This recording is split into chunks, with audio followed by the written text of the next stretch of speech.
Welcome, friends and warriors, to another episode of Power Over Pink. I'm so excited to come to you in the beginning of the new year. Fresh start, fresh beginnings, and what a great way to start off the new year, but to tell a beautiful warrior story with my friend Melanie. Thank you. Please welcome Melanie to the show. Thank you so much for being here. Yes, you're so welcome. I am so excited to be here today. I know that you've been a bit of an advocate for yourself and a big voice in the system. So I'm just so excited to dive into you, all that makes you you, and to hear your story. But first, before we jump into that, just tell me a little bit about yourself. Well, my name is Melanie Schopp, and I am a mom to two very busy little boys. They, I guess they're not little anymore. They're growing up before my eyes, but they're 12 and 9. I am a wife to a Harley Davidson enthusiast. Nice. We've been married, well, he told me the other day, for forever. Feels that way sometimes, doesn't it? Yes, it does. But I am just, so I'm a mom, I'm a wife. I also am a professor. I teach for Southern New Hampshire University in their first year experience program. I have taught for over 20 years, which is crazy to say out loud. But I also just love the water. I love to be by the beach. Nice. I'm an avid reader. I read all across the genres. I love anything that has glitter and sequins. It just makes me really happy. I love Same. yes, same, right? Like if it has it, I'm buying it. Yeah. I absolutely love to take care of my body. I am a big advocate for working out and going to the gym. My gym friends will tease me and say that it's more social hour for me, and that's okay. But I am just a survivor.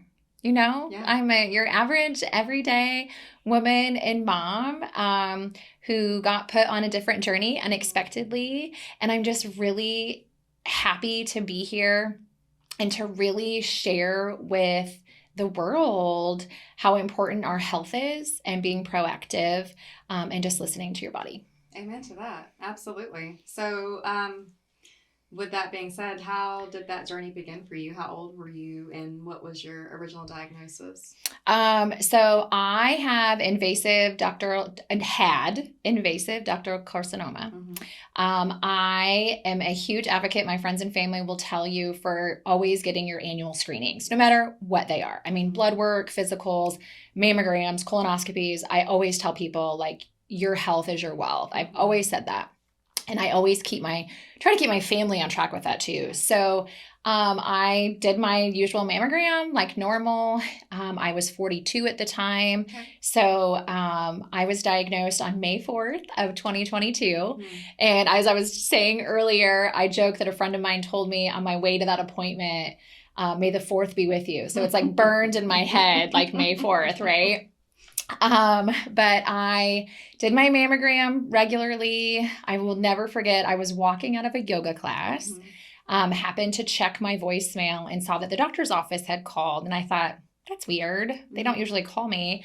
Maybe something was messed up with my paperwork or something. And it was my doctor's office telling me I needed to make another appointment as soon as possible to get an ultrasound. And when I went to get my ultrasound, I did everything at the Ambroca Center here in Pensacola. They were wonderful.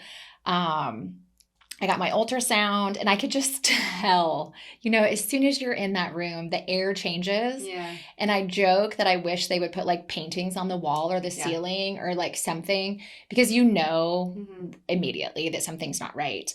And the radiologist asked to speak to me. He was on speakerphone, and he said to me, if it was my wife or my daughter or my sister or my loved one, I would biopsy this. So we're going to do this with you. And so we did a biopsy. Of course, it came back with cancer. They did not see anything on my right side at that time because it was everything left side. So I joke that my left side of the body needs to get it together. Right? Same. So everything looked fine when we thought on the right. But once I was diagnosed, we went forward with an MRI. Yeah. And I will never forget the MRI call. I was at the beach with a friend, toes in the sand, kind of just talking about life and how we're going to get through this, or I'm going to get through this. And Ambroca called. And they were like, we need you to come in for a biopsy immediately. Mm. I said, I'm at the beach. Yeah. I got sand on my feet. And they were like, I will stay late. Wow. We want to get you here. Stand on your toes or not. And so my right side ended up being okay. There's 2 spots they're going to watch. But the left side, they were like, we got to do some work. So May 4th, I was diagnosed. I had a lumpectomy on the left side on June 8th. And then I did 20 rounds of radiation treatment because my tumor scored low on the oncotype, I think is what it's called. Yeah. There's so many words when you're in the cancer world. It's like a whole new language. It's a whole new language. Was low. So do you remember what your number was? I think it was like 15 or 16. Yeah. So it was low. And I am somebody that I have no family history of breast cancer. I did not feel anything. I wouldn't have felt anything. That's the biggest thing is sometimes you don't even know it's there. And I wouldn't have felt it until it was late, way too late. Mm-hmm. So that was kind of nerve-wracking. I thought to myself, but I eat healthy. I mean, 80-20, mm-hmm. Like if I want a cookie, I'm going to eat the cookie. But I'm healthy. I work out. I take care of myself. Like I remember saying like, are you joking? Like, are you kidding right now? Like, how is this possible? But I just kind of think back to like being brought into a little room kind of like this mm-hmm. with like, chairs and a table and some Kleenexes. And you already know, like I remember driving to the appointment. I already knew, mm-hmm. like I knew what it was going to be. And I think my husband, he was with me. He heard all the details and I just like shut down. Yeah, same. Like I just, you hear the words like you have cancer and it's like a club that nobody wants to be in. Right. And I'm like, are you sure? Run that test again. But I am so incredibly grateful that they caught it early. Yes. I am so incredibly grateful. The Ascension system here in Pensacola has a nurse navigator program. Mm-hmm. And my nurse navigator, her name is Jessica. Mm-hmm. And I swear that she was an angel sent from above. Because she just broke everything down for me.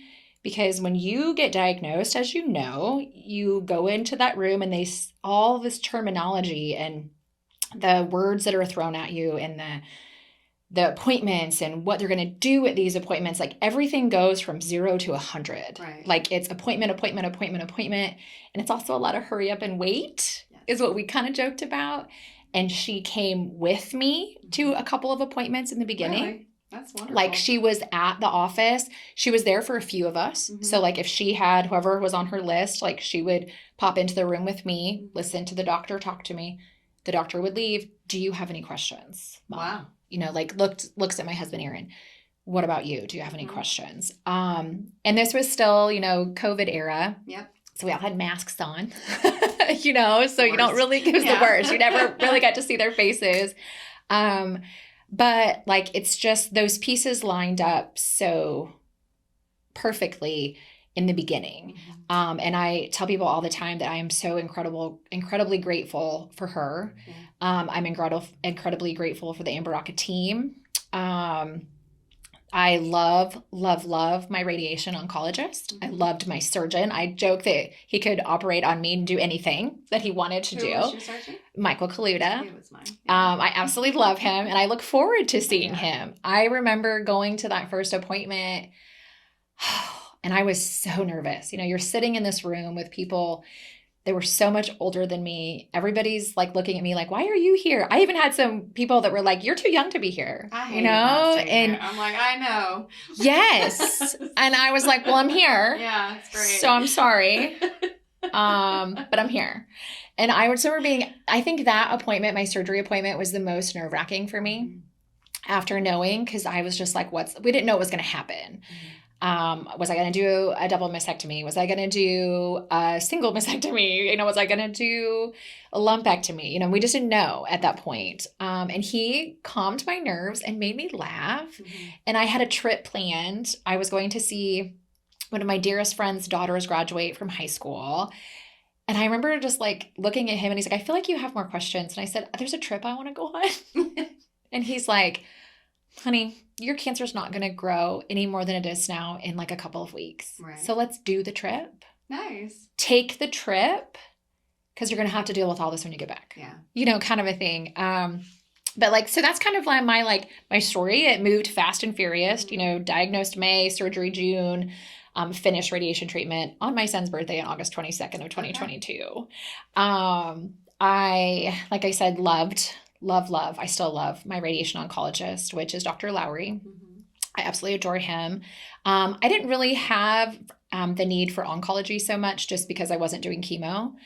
Mm-hmm. But I did not love my original oncologist. Okay. And my primary doctor in the very beginning of all of this told me two things. One, you have to be comfortable with your team. Yeah. If you're not comfortable, if something doesn't sit right with you, change it. Get a second opinion, get a third opinion. You do not have to just take what is given to you. Right. That's great advice. So that was one of the very first things he said to me. And the second thing he said was, you have a lot of friends and family and everybody's going to want to help you. Mm-hmm. And it's okay to say no. Yeah. And it's okay to not know what you need. And it's okay to kind of shut your phone off for a minute. Mm-hmm. Because you're going to be overwhelmed with how others react to your news. Yes. Which I never thought of until it happens. But I did not love my first original oncologist. It wasn't that he was bad. Yeah. It just, I felt like I wasn't listened to. I got a lot of, you look great. Well, I looked great before this. Well, you're young. And you know? Of course you look great. Yes. Yeah, and did you hear the part about cancer? I know. You look great. I just remember being but I looked good before. Yeah. So what's the difference? Right? Why are you saying this to me? And I just felt like there was not... It was just you're fine. Everything's fine. It's going to be fine. There wasn't a lot of eye contact either. It was just an awkward exchange.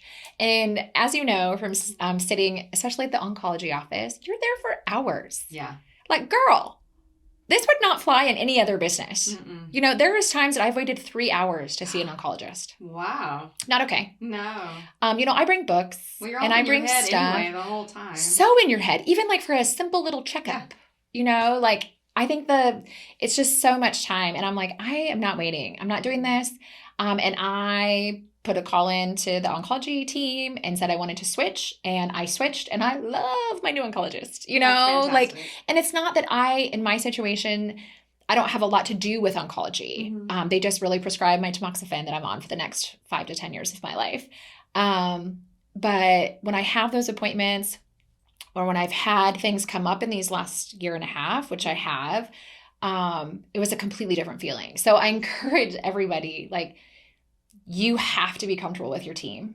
And if you're not comfortable with who is working with you on this journey, and this is really anything medical or anything in your life, change it up. Yes. Because your health matters and how you feel matters. And especially when you're on the cancer journey, you should never question the team that is in front of you. They should start to feel kind of like family as much as a cancer family can feel like. It's true though. Yes. Yeah, it really is. And I remember people, when I said I was changing, they were surprised. Mm-hmm. Really? You can do that? Heck yeah. Yeah, you can do that. Yeah. And I was encouraged to do that. And I'm thankful that I had some of that advice along the way, because the other unique part about my journey is I didn't share it. Okay. Until I was done with treatment. Okay. The only people that knew were my family, my immediate family. Extended family didn't know. My immediate family, close friends, and then the gym community knew, because they were wait a minute, where's Melly? She's not here. Mm-hmm. You know, what's going on? But they didn't know until I was going in for surgery. And my gym, you know, prayed for me and kept me in their thoughts. And I joke that the gym is where I go to church. We have a little bit of a faith component to it, but nobody knew. Mm-hmm. So I did life every day going through this journey, and most people had no idea what I was doing. Tell me why that was your decision. What led you to do that? You know, I think I've thought a lot about that because when I did share my journey, I felt like this giant weight had come off of me that I could like talk about it and I could like teach others and inspire others and help others make decisions on their health. But I think in the beginning, I didn't want to be known as like the cancer girl. Okay. I didn't want my kids to be known as like, oh, their mom has cancer. I also, in the beginning, some of the close friends and family, when I did tell them, their reaction took more out of me. Yeah, it's hard. Than my own reaction to like living the reality. Right. And I think I just didn't want to deal with the drama and the tears that came with it. You know, like they cried more than I did. Right. Like I'm not a big crier. I never have been a big crier. I joke that like when I do cry, it's like Kim Kardashian ugly cry. I get a headache. Like I don't feel better. You know, it's the whole thing. And I just, the first couple of times when I love all of the people that are in my life, and that's how they handled it, which I knew that. I respected that. I know them. I knew this is how it was going to go. But with the general population of people that were in my everyday life or those like extended Facebook friends or extended family even or colleagues, I just didn't want all the questions. And I didn't, I wanted to just kind of get through it. Right. So I tell people that is how I handled my journey. However, when it was done, that part came the dealing with it after. You know, like all the emotions that I shelved, all of the like thoughts, concerns, you know, don't get me wrong. I mean, I definitely like had some tears and I did some screaming in my backyard. You know, I threw some heavy weights around when I could. But I had to like handle that. Like I had to, so I like openly like started seeing like a therapist, just to kind of talk through some of those feelings. And she said to me, I think you're processing everything now, but you're carrying a lot of guilt. And I was like, guilt? Like, why am I carrying guilt? And she's like, it's really common. And I think a lot of cancer communities don't talk about when maybe your journey is so much different than somebody else's. You carry guilt. Like they had to go through this, but I only went through this. Or I'm okay, but this child was not okay. You know, so she was like, you have to handle that and know that it's okay to be okay. Yeah. And this is a good thing. And that this is your story. But she was like, you can't shelve all that anymore. You know, it's not good for anybody. It's not good on the inside. And so I encourage anybody when you felt those feelings, like they're valid. Because you don't see it talked about. You don't. No. And I mean, I am excited to say I actually signed up for counseling too. My first appointment's on the 19th. And it's not so much like I'm broken, I need to be fixed. It's more like I just need to talk about how I processed this. And it's been 3 years for me. So I am still processing this and I am still thinking about this and it's still affecting my life, the scans that come and all these things. And I don't want to live carrying guilt or carrying the what ifs or I just want to live. And I think counseling, you can recognize in yourself if you have depression or anxiety or any of the things that come with going through a tragic event. So counseling is one of the best things you can do, I think. And I do actually have a local counselor who is a cancer counselor. I love it. Part of her aspect.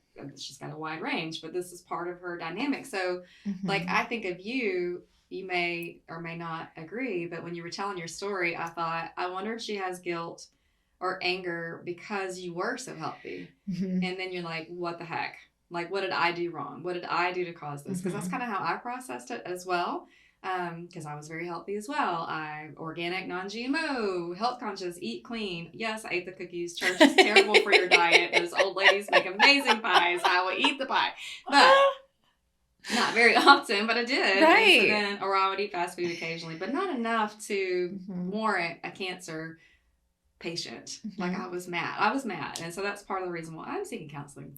So did you ever face anything with that mindset? 100%. Yes. Yeah. Like I am I even ask my like friends and family, they joke that I like leave glitter places. Like usually I'm so positive and like I feel like I handled outwardly my journey really well. Yes. But like on the inside, I was mad. Like I was angry with God. Yeah. I was like, why me? Like what did I do? And then you're thinking back, like, what did I do in my 20s? What did I do in my teens? Like, where did I live? You know, like you're right. You're trying to like go through all the things. And I had a dear friend of mine, just one of my coaches at the gym, tell me like, it's okay to be angry with God. He can handle it. Yeah. And he knows your emotions. You know, like, and my religious background, I was raised like strict Catholic. I've explored all kinds of religions. So I have a minor in philosophy and religion only because I changed my major like 7 times in college, you know, so I have such a wide variety of things that I like believe in and that I'm a piece of and a part of. And I was angry. Right. And I needed to like figure out a way to kind of channel that and understand that like, there's a lesson in all of this, you know, and it kind of, if anything, brought me a little bit closer in my relationship with God, because I just like told him exactly how I feel about all this. You know, this is not fair. This stinks. I'm not happy with you. And there better be like a silver lining somewhere, you know, like.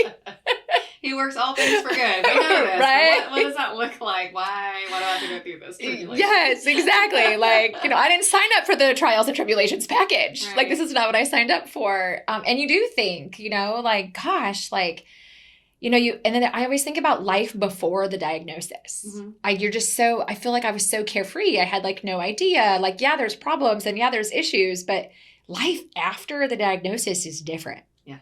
You know, like it's just different. And so I think seeing a counselor opened up my perspective on just like the journey and like sitting down and like getting my thoughts out. Yeah. I've always been somebody that believes in the practice of gratitude. You know, just remembering what I'm thankful for and finding those little pieces, I call them like glimmers, along the way of the journey. Because there are some crappy days, no matter what your journey is or the treatment plan you have or the surgeries you have, or if it's chemo or radiation, everybody's body and everybody's journey is so different. Even the exact same cancer, which is so crazy. Yeah. But it's so different and you just never know how they're feeling or what they're going through. And so I just think it is like those glimmers just helped me kind of go through the things. You know, like when I did radiation, I was determined to go by myself.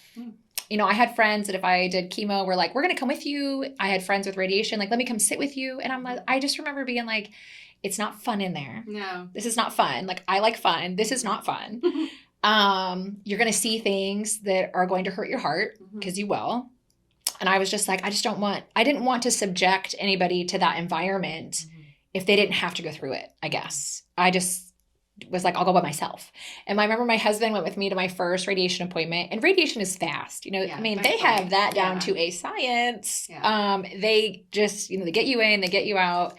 And I remember he went that first one. And then I'm like, you know, he had to work. You know, right. I mean, I'm blessed that I have a flexible work from home schedule, but my husband does not. Right. So he still had to go to work and provide for our family. He couldn't come with me every day. That's the thing about radiation. It's every day, except for the weekends, Monday through Friday. Yes. I remember being like, do I have to come on Saturday? I was like, how do people do this with like full-time jobs? It's so hard to arrange your life for that. Yes. Like that is exactly it. Yeah. And I sat, in radiation treatment with this wonderful woman. She made my heart so happy. She was in her 80s.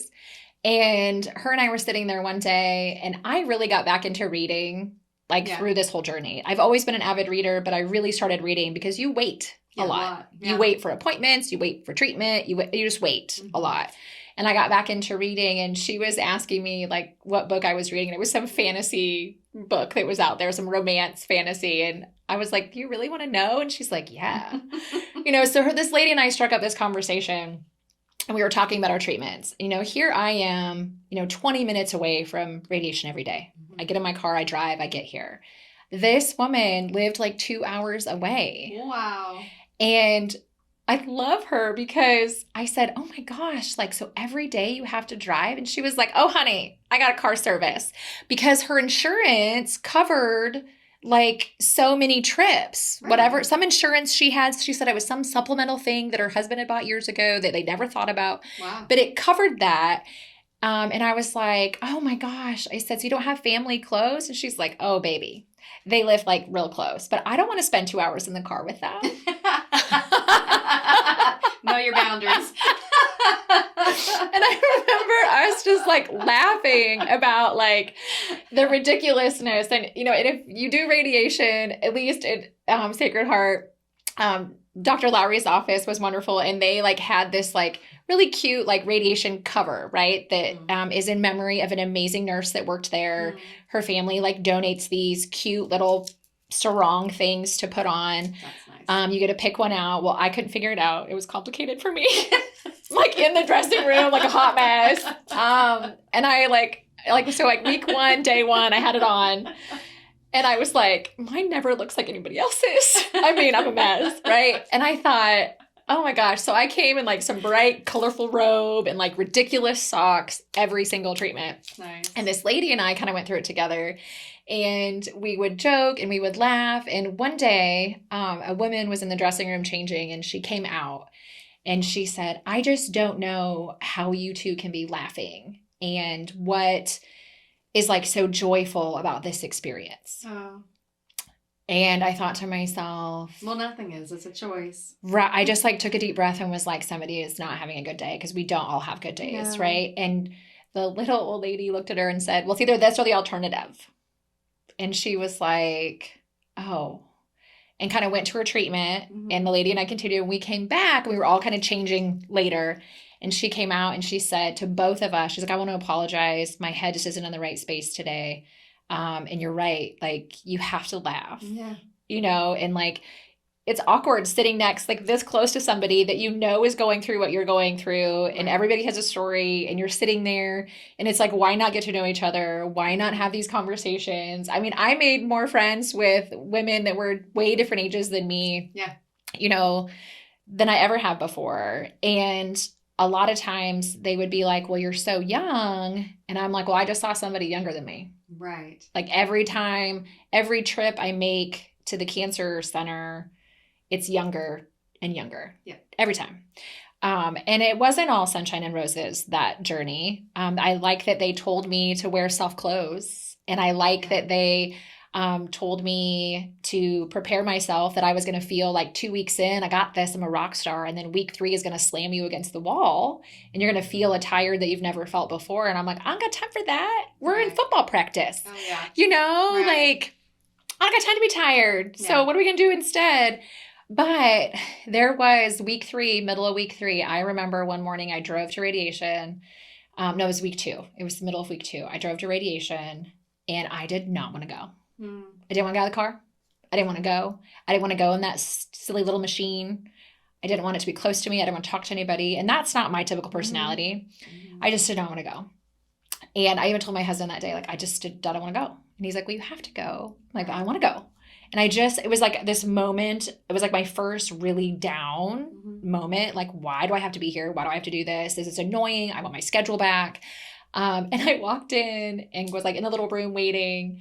And the tech came back and she's like, Miss Melanie, the machine's down. Oh. And I was like, oh, darn. Like somebody was listening to me.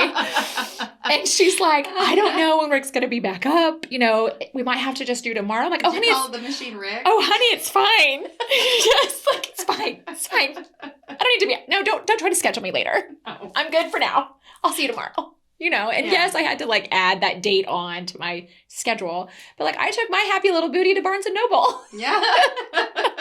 You're like, good. That was like my thing, is like every week I would end up at Barnes and Noble, and like, cause it just made me happy to like be in the greeting card section and like be around the books and stuff like that. But my mom, my family's all in Iowa, and my mom flew in for my surgery. She was here to help take care of me. We joke that like this is the most amount of time the grandparents have had to spend with us. And even my children were like, why are they coming?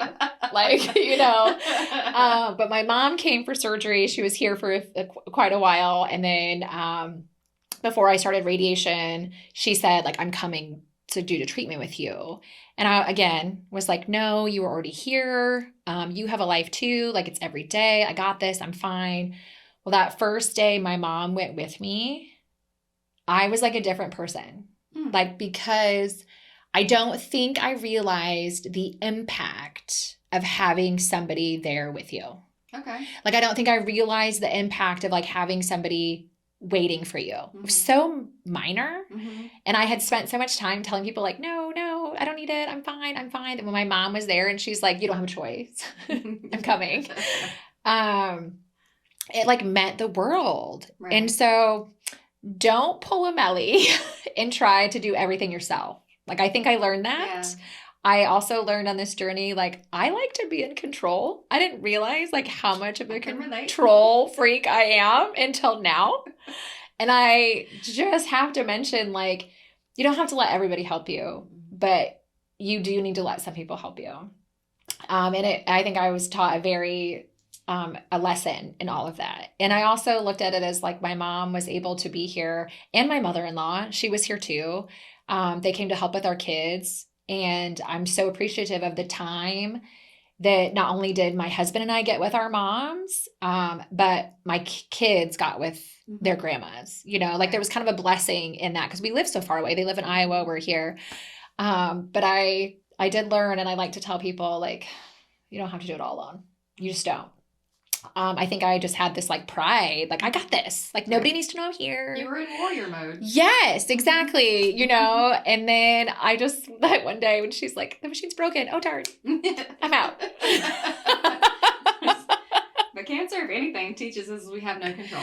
Yes. No control. And I think that is one of the hardest things because you don't have control. And I'm still over here trying to like jigsaw it together, you know, like I'm going to figure this out. And I think too, when you're in treatment, as you know, and you are diagnosed, like there's all these appointments and all these things, and there's so much information like flying at you. And then when you're done, it's like, wait, who am I? Hello? Was anybody here? Like, what am I supposed to do now? Yeah. Who am I supposed to see? Yeah. What if this happened? Like, it's this whole life after that. I feel like there's not a lot of support on that side, you know? And it's anything from, you know, just like, okay, when are my next appointments? And what if I get off schedule with those appointments? And what does this look like? And is this normal? Because I was like a year out and like found a lump, and I'm like, oh my gosh, no. And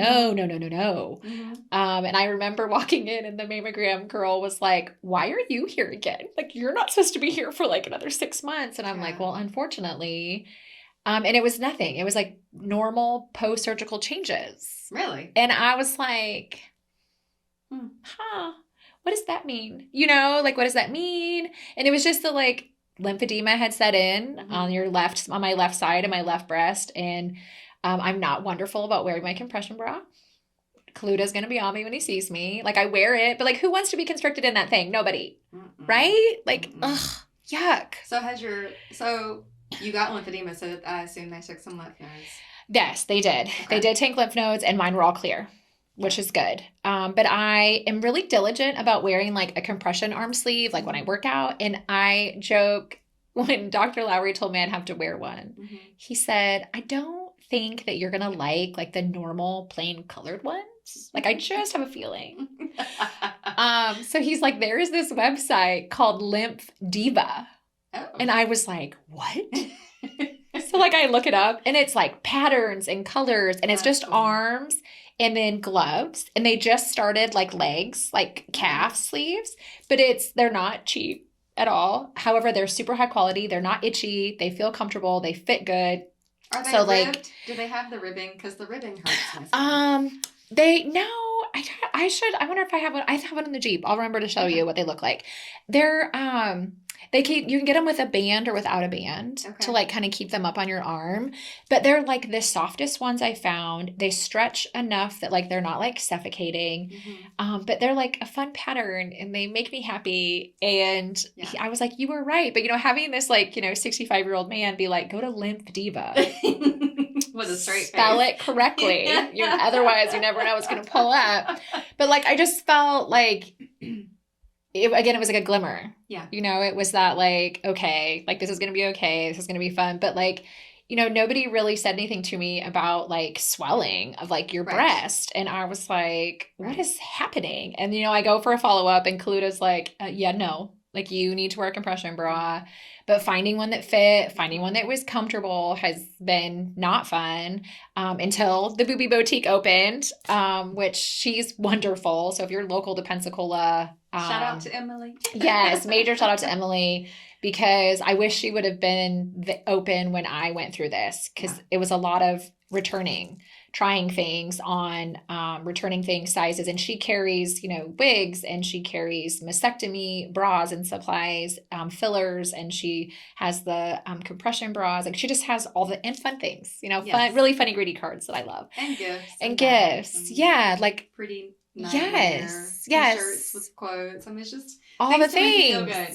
Yes, like you're shopping. Touch on more on the lymphedema though, because so I had it too. I had slight lymphedema in my arm, and I knew all about the possibility of that happening because they had sent me to PT, and this person had explained lymphedema and long term and all that stuff. And I was like, yeah. And then I didn't even know I had it. Like I didn't notice the changes. I was not being diligent in measuring myself because I was like, it's not gonna. Because you're tired. You don't want to do it anymore. I was like, that's why. And I was in denial, but my arm never really swelled up, but my treated breast did.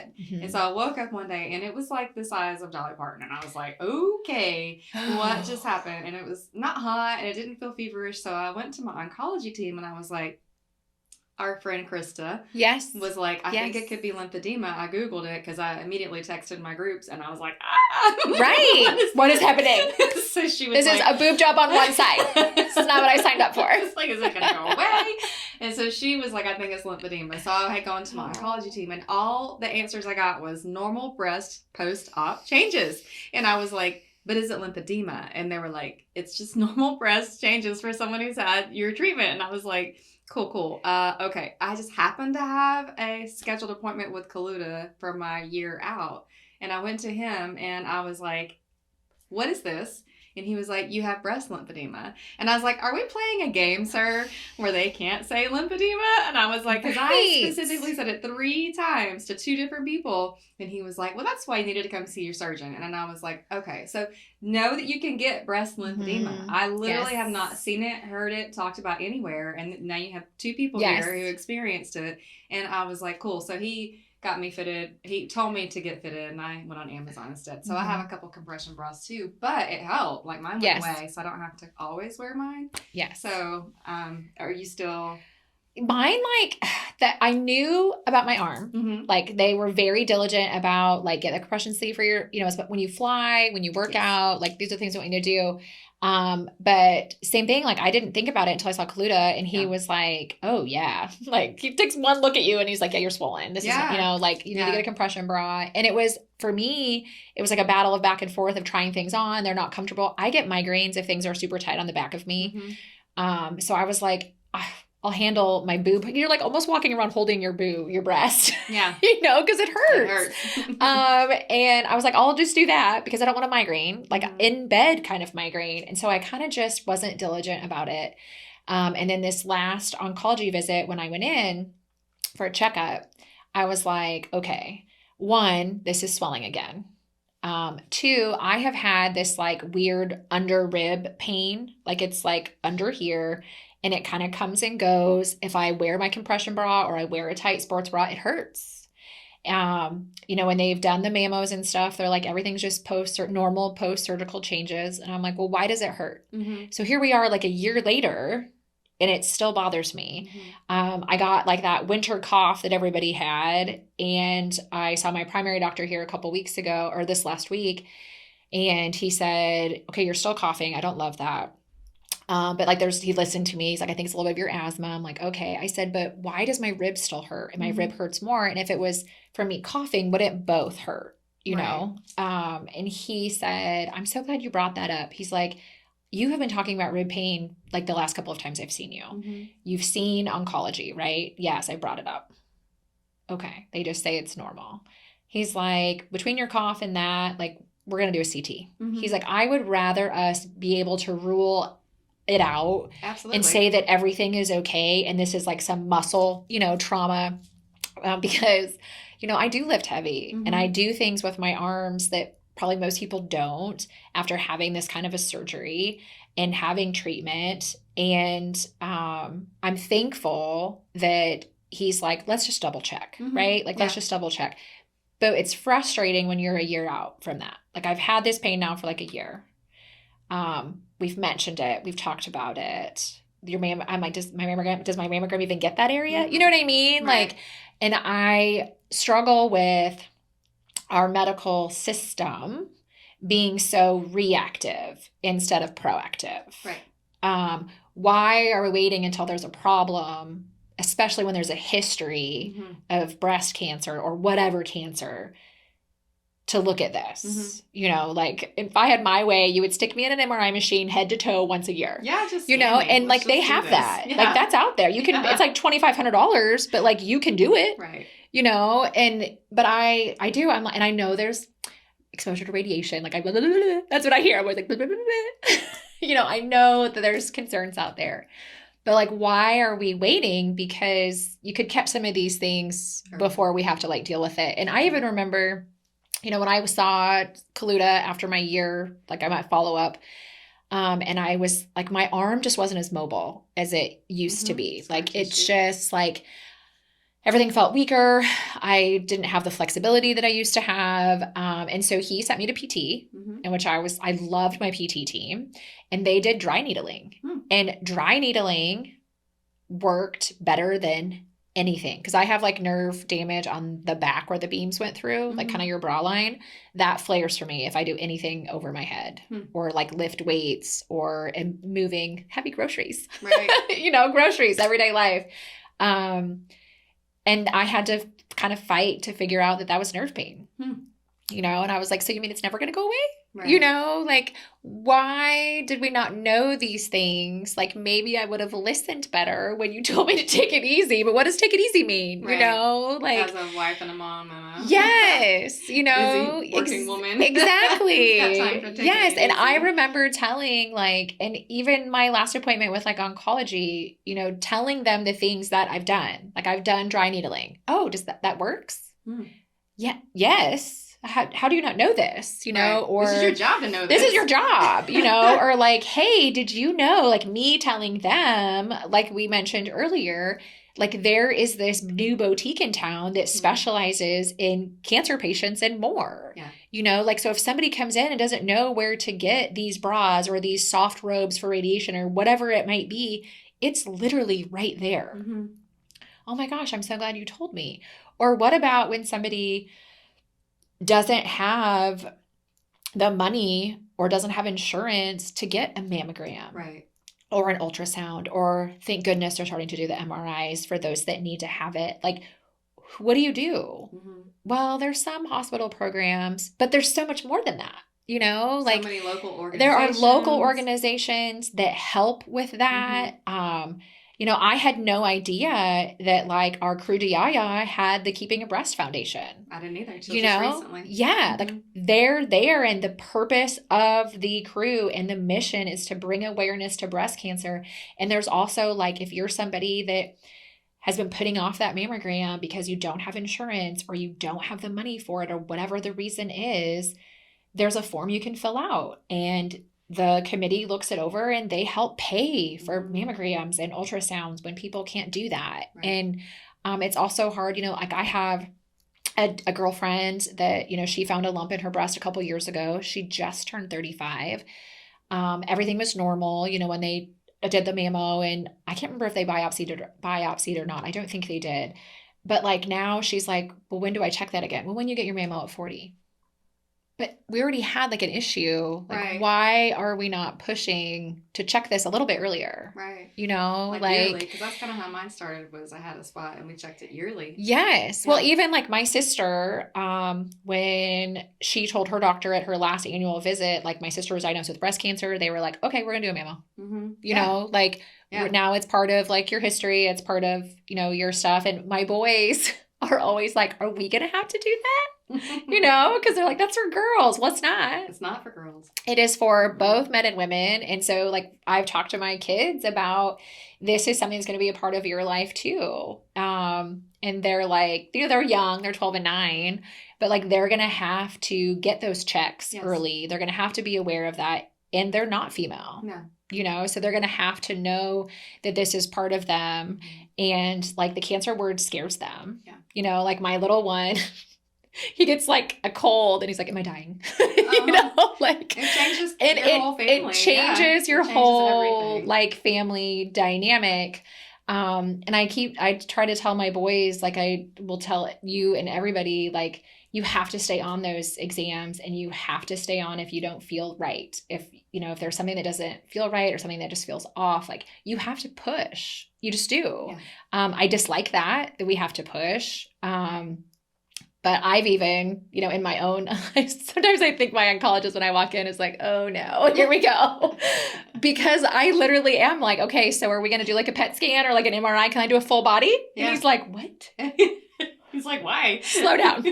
But you're okay. And I'm like, I know I'm okay, but like, how do I stay okay? Right. Right. Like, and in there kind of like, I get you. Like, I get where you're coming from. And I know that there's things, there's insurance and there's rules and there's all this stuff, but like, why are we waiting? Mm-hmm. Like, why are we being so reactive instead of proactive? And, I know we've made movements in some things being moved up earlier, like mammograms a little bit earlier, even like colonoscopies a little bit earlier. But like once cancer has been in your body, it can go anywhere. It doesn't matter if you're stage 1, stage 4, like it could be anywhere. And I had my left ovary taken out here in August because I had some stuff growing that shouldn't have been growing with all the meds that I'm on and the journey I had. And I'm, again, a glimmer, so grateful that my OBGYN was like, yeah, we're going to take that out. You don't need it. Right. We don't need it growing. Right. Like we watched it for a few months and then he's like, what do you want to do? You want to keep doing this or should we just pull it? Right. Like, let's just pull it. But not everybody has that option. Well, and also a lot of people don't know the connection between taking tamoxifen and ovarian cancer. Yep. So thankfully you have a doctor who's on board with that. Yes. Honestly, I've heard multiple stories where, ovarian cancer doesn't have any signs or symptoms. So if you're not getting ultrasound once a year, how would you know something was growing? Yep. So I think just being me, why is it not protocol if you're on tamoxifen? We're going to do a yearly ultrasound just to make sure your ovaries are healthy and fine. Yes. Like I have a patient who's a surgeon who went through our journey and she knew of the connection. So she pushed and they told her flat out, no, her insurance said no. And she's like, no, we are doing this. And she ended up having some stuff grow. So she had a full hysterectomy because she was proactive. But people don't know. No. That. They don't know. And if your doctor doesn't know, like yours does, thankfully. So honestly, you have to push. You have to push. You have to stay on top because they're busy. They're so busy and they don't have time to, go through your chart with a fine, needle and just make sure they haven't missed anything. But you know your body. You live in it. It's your home. Yep. Yeah, it's my home. You know what it feels like to live in here.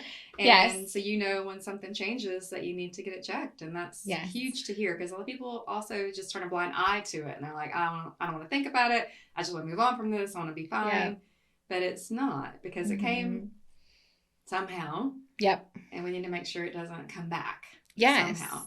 Well, and I remember sitting in my doctor's office, like all of them, like my primary doctor, oncology, radiation oncology, like, why did this happen? Right. How did I get this? And almost all of their answers were environmental, but we probably really will never know. Right. It's just something that's happening. And I almost feel like it's like an epidemic, epidemic. But my husband kind of jokes with me. He's like, it's like when you buy like a red car and then you see all the red cars, True. Like He's that's not wrong. That's what he tells me to like talk me off the ledge. Now that I'm doing the show, I'm like, they're everywhere. Yes. So many of them. It's like I opened my thing and it's everywhere. But it is.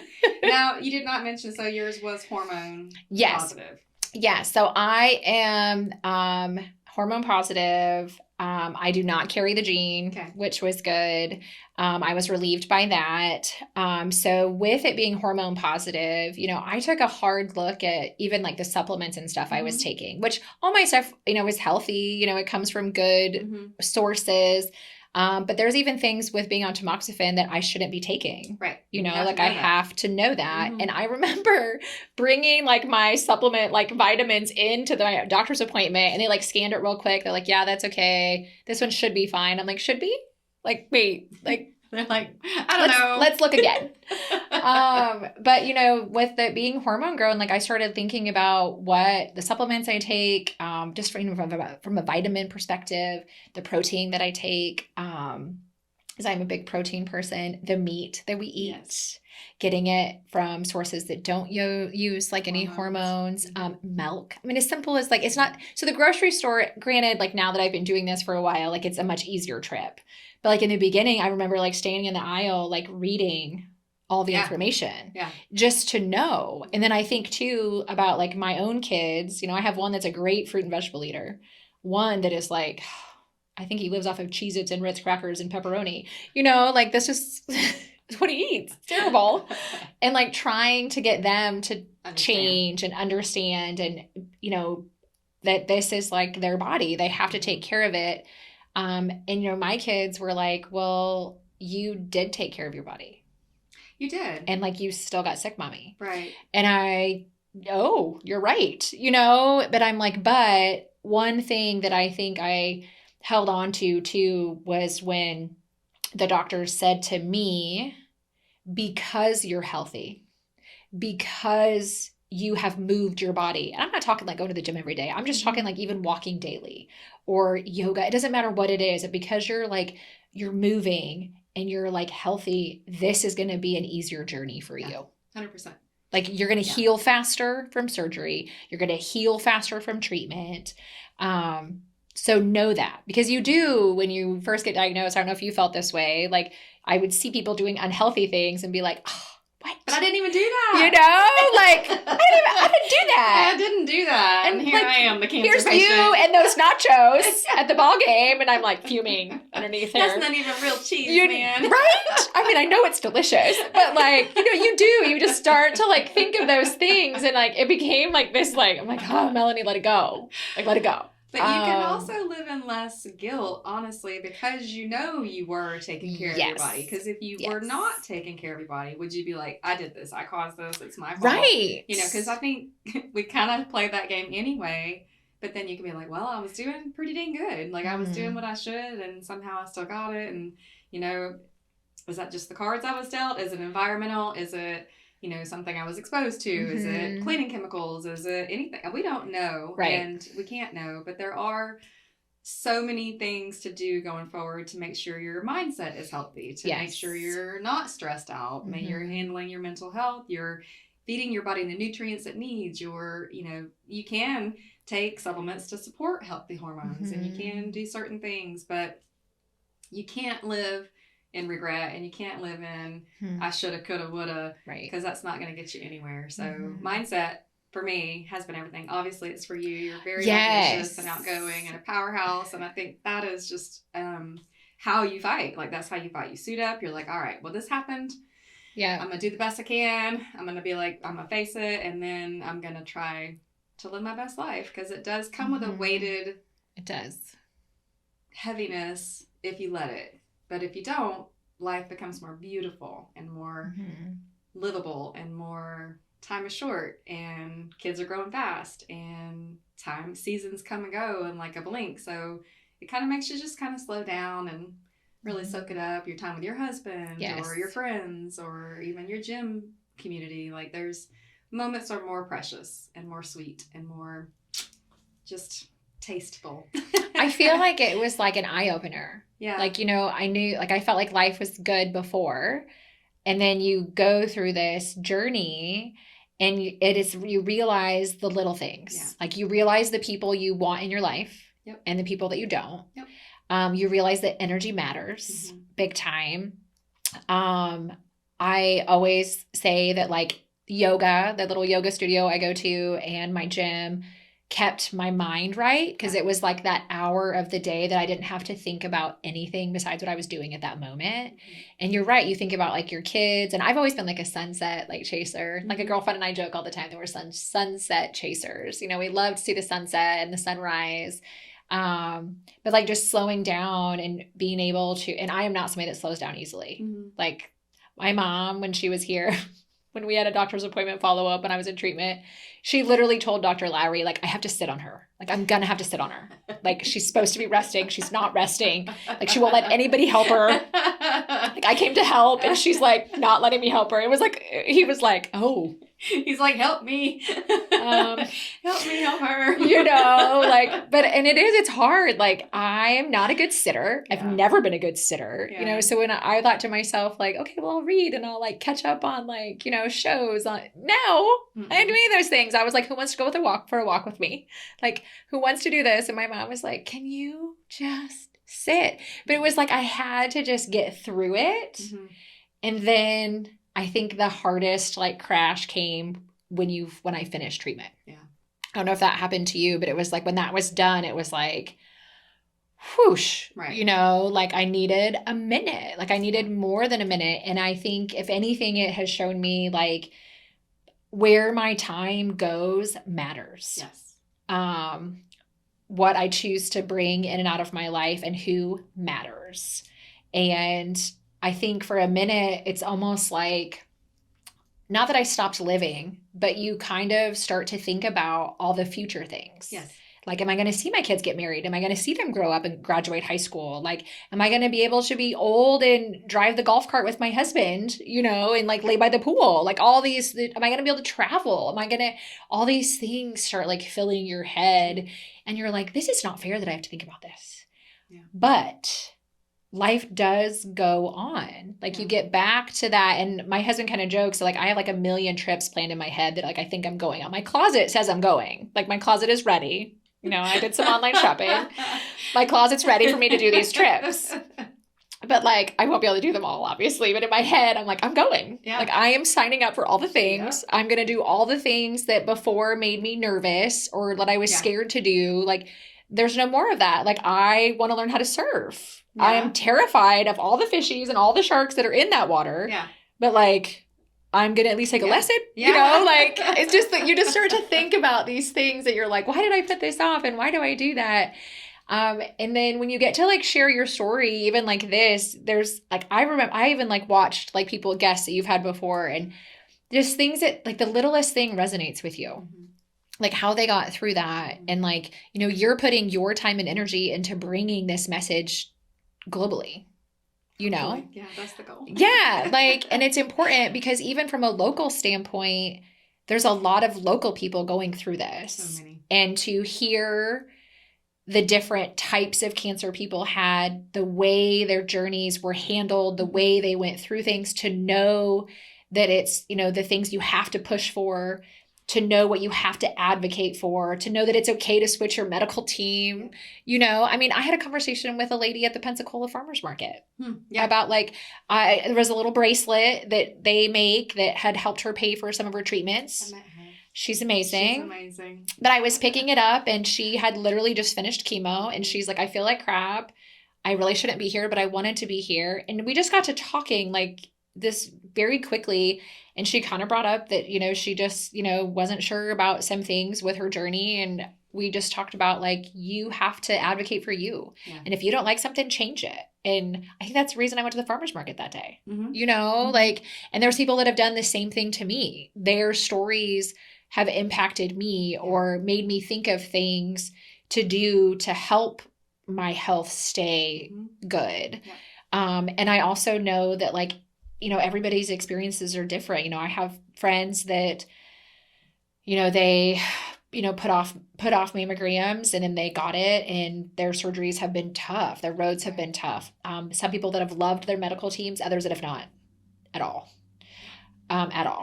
And the services that are here, just being aware of them. Like, I just think what you're doing is just so powerful. Thank you. And so powerful.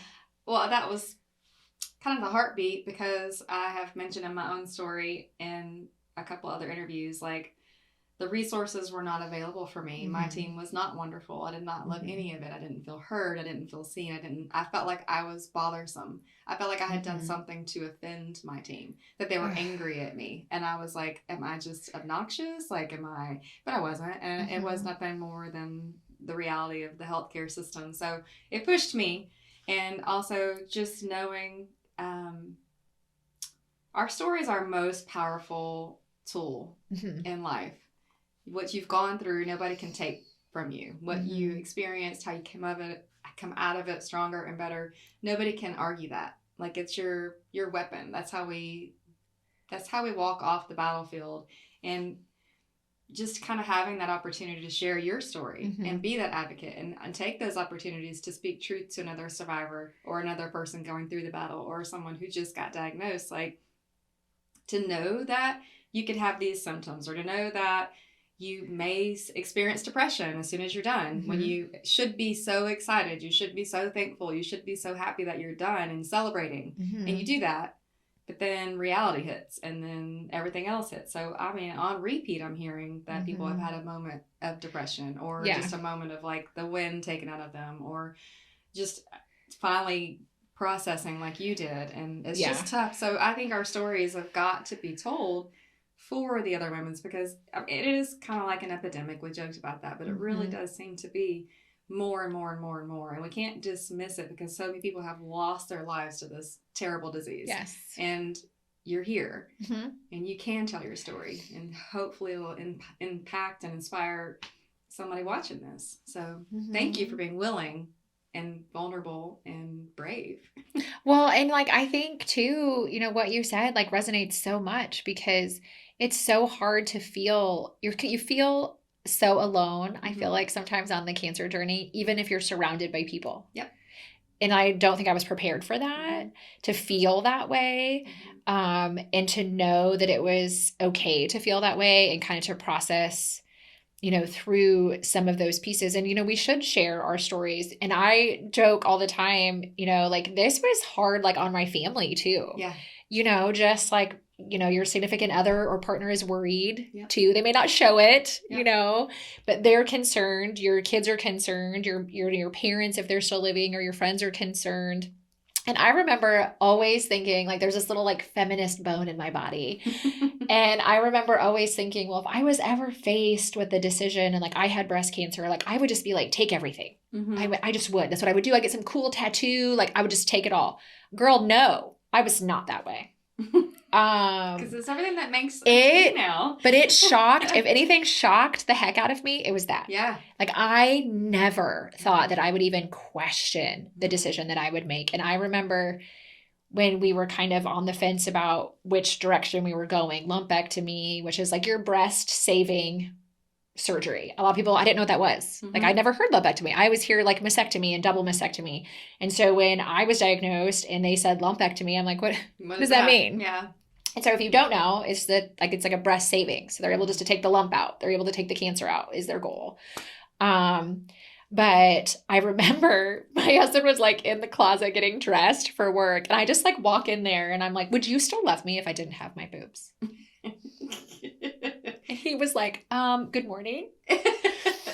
And of course I would, you know, like, what is he going to say? You know, like, this is a lose-lose situation for Mr. Aaron is what that is. But I was like up all night because they had given me this packet. I don't know if you got a packet. So I got this packet and it had like my radiology report, my pathology report.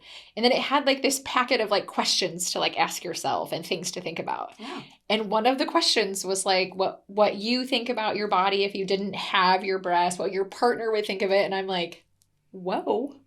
And so it like weighed on me. Like, wait a minute. I don't want that to have to be me. And if it is, like, I want reconstruction, and I like, should I go bigger? Should I do small? You know, you just start to think of all these things. Yeah. But I remember just being so surprised that I felt that way. And when I shared that in an early therapy session, when I started meeting with a counselor, she said, I think that when you're faced with that decision, you really start to begin to wonder, like you said, like how you identify yourself. Yeah.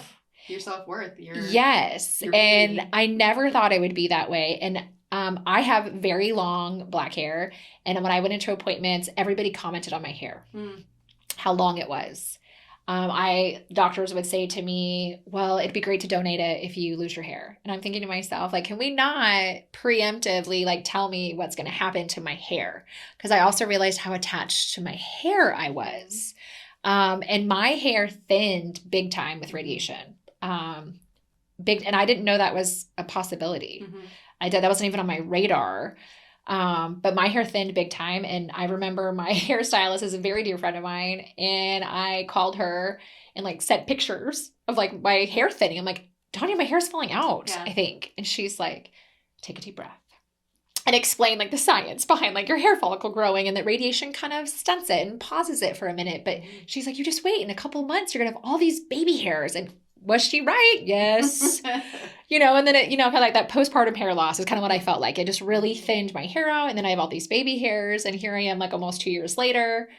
And I still have baby hairs coming in. But like it was so crazy to me to think that my hair and my chest were what was going to define how I felt about what I was going into.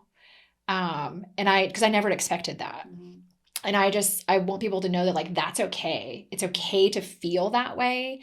And it's okay to do whatever you have to do to get through what you're doing. Right. Because I have some friends that have lost their hair, much like you did. And some of them, preemptively buzzed it down.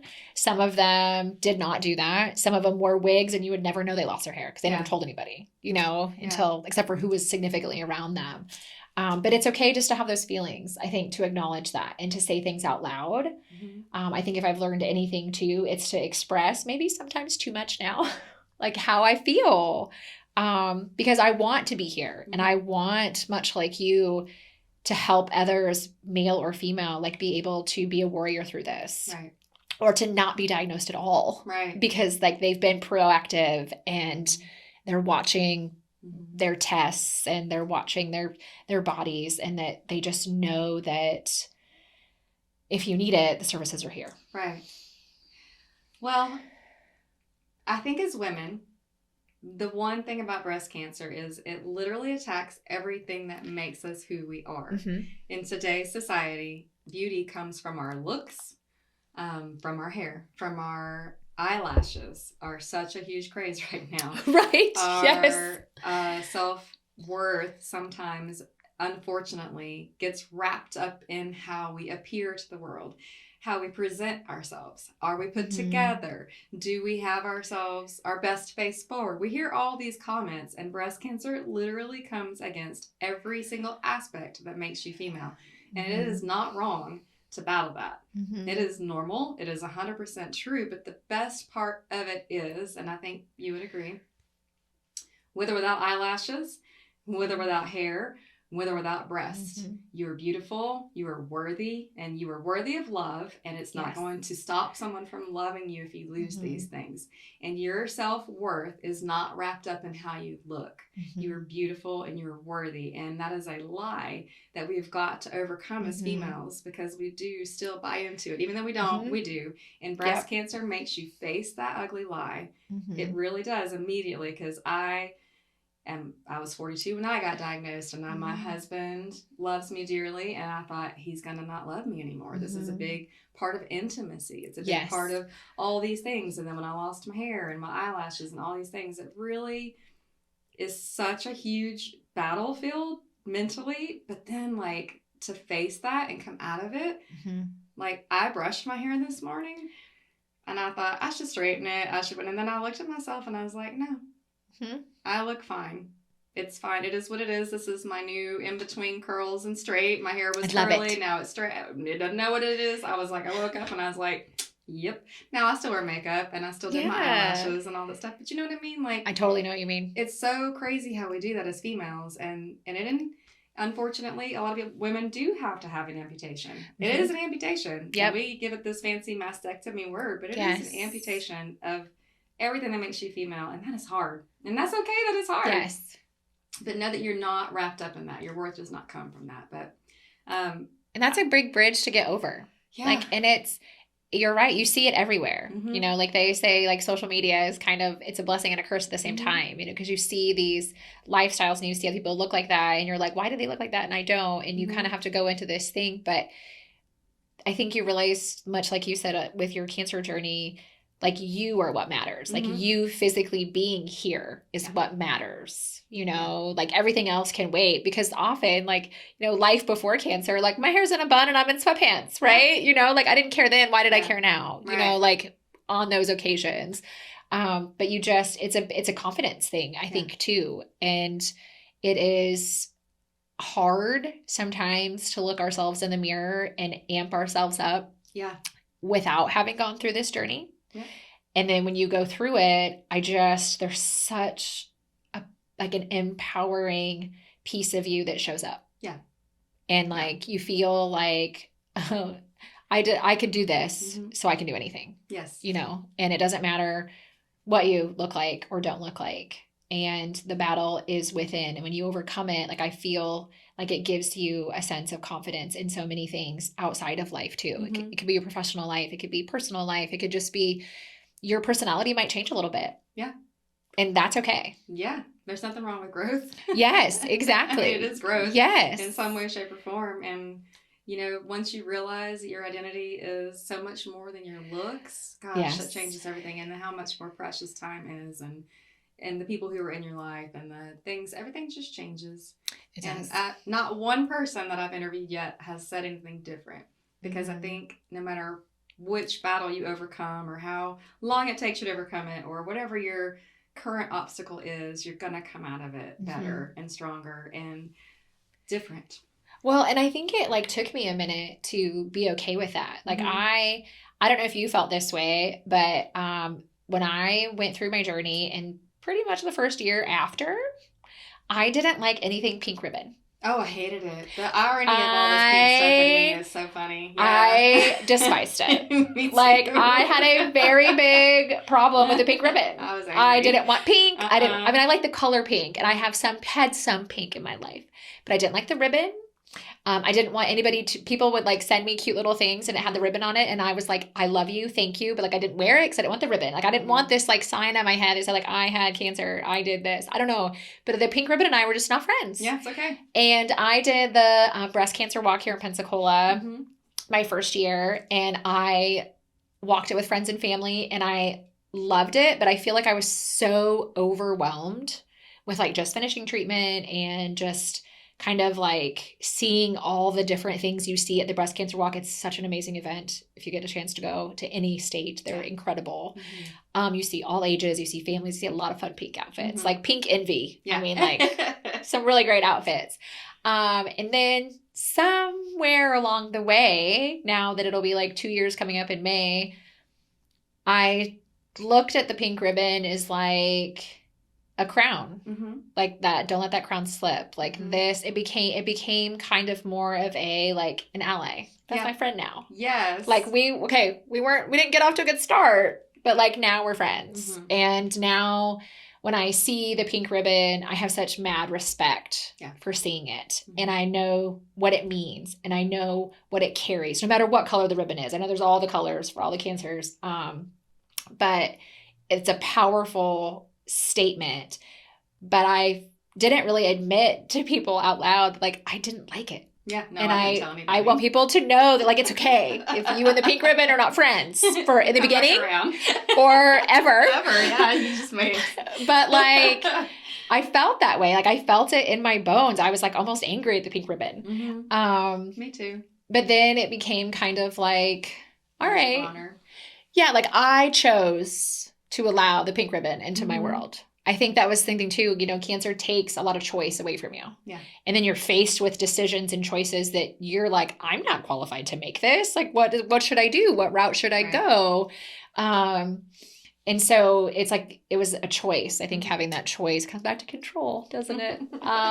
Letting that ribbon into my life. But I do like to tell people that because I've had a couple people in my life that are newly diagnosed with breast cancer. And I was like, it's all right if you don't like that ribbon. It's okay. It's not a team you signed up for. Yeah, it is. Nobody wants to be in this club. No. Nobody. And then when you're in it, you find friendships and you find little glimmers that keep you moving through it. Yeah. And you just get your way through it and whatever works best for you. And you have to do what works best for you. I think sometimes we think so much about, well, this will help this person or this. What about you? Like, how is this going to get you through this? Right. You kind of have to be selfish. Yeah. A little bit. You just do. And the way that you relax or the way that you get through this journey may look very different than how somebody else did it. And that's okay. Yeah. That's okay.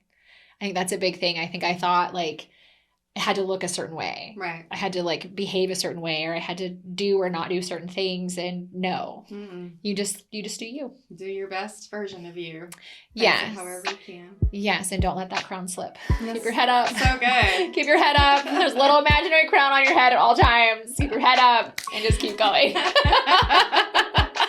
What a great way to end the show. Do not let your crown slip. Yes. Gosh, Melanie, thank you so much for your wonderful story. I know you've inspired me, and I know you've definitely inspired someone out there. But ladies and gentlemen, just keep fighting. Don't let that crown slip. You are stronger than you think. And sometimes you don't know how strong you are until you have to face something big like cancer. But you're not alone. And we're so thankful that you joined us today. Stay tuned for more episodes. God bless you.